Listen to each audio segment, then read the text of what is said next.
പ്രധാനപ്പെട്ട വിഭവം. നിസ്കാരത്തിന് വലിയൊരു പ്രത്യേകത ഉണ്ട്. എന്താണെന്നറിയോ? നിസ്കാരത്തിന്റെ പ്രധാനപ്പെട്ട ഒരു പ്രത്യേകത, ബാക്കിയുള്ള പല കാര്യങ്ങളും അള്ളാഹു ജിബ്രീൽ മുഖേന അയച്ചു കൊടുത്തതും മറ്റൊക്കെയാണ്. നിസ്കാരം അങ്ങനല്ല. അള്ളാന്റെ അടുത്തേക്ക് ഗസ്റ്റ് ആയിട്ട് കൊണ്ടുപോയില്ലേ? അപ്പൊ അങ്ങോട്ട് കൊണ്ടുപോയിട്ട് സമ്മാനമായിട്ട് കൊടുത്തതാണിത്. അങ്ങോട്ട് വിളിച്ചുകൊണ്ടുപോയിട്ട്, അതായത് ഈ സിദ്റത്തുൽ മുൻതഹയും കടന്നു പോയിട്ട് അപ്പുറത്ത് ചെന്നിട്ട് അള്ളാഹിനെ നേരെ കണ്ടിട്ട് അള്ളാഹിന്റെ സമക്ഷത്തിൽ നിന്ന് സമ്മാനമായിട്ട് കൊടുത്ത് പറഞ്ഞയച്ചതാണ് നിസ്കാരം. ഈ നിസ്കാരം പരമപ്രധാനമാകുന്നു. മറ്റുള്ള ഒരു കർമ്മം പോലും അല്ല. മറ്റുള്ള പല കാര്യങ്ങൾ ഒരു അർത്ഥത്തിൽ പറഞ്ഞാൽ പിന്നെ അൺകണ്ടീഷണലി നിർബന്ധമില്ല. ഹജ്ജ് നിർബന്ധമുള്ളത് അതിന് ആവതുള്ള ആൾക്കാണ്. നോമ്പ് നിർബന്ധമുള്ളത് അതിനുള്ള ആഫിയത്തുള്ള ആൾക്കാണ്.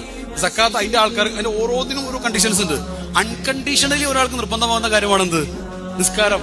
അടുത്ത് എഴുന്നേക്കാൻ കഴിയില്ലേ? വേണ്ട, ഇരുന്നാൽ മതി, നിസ്കരിക്കണം.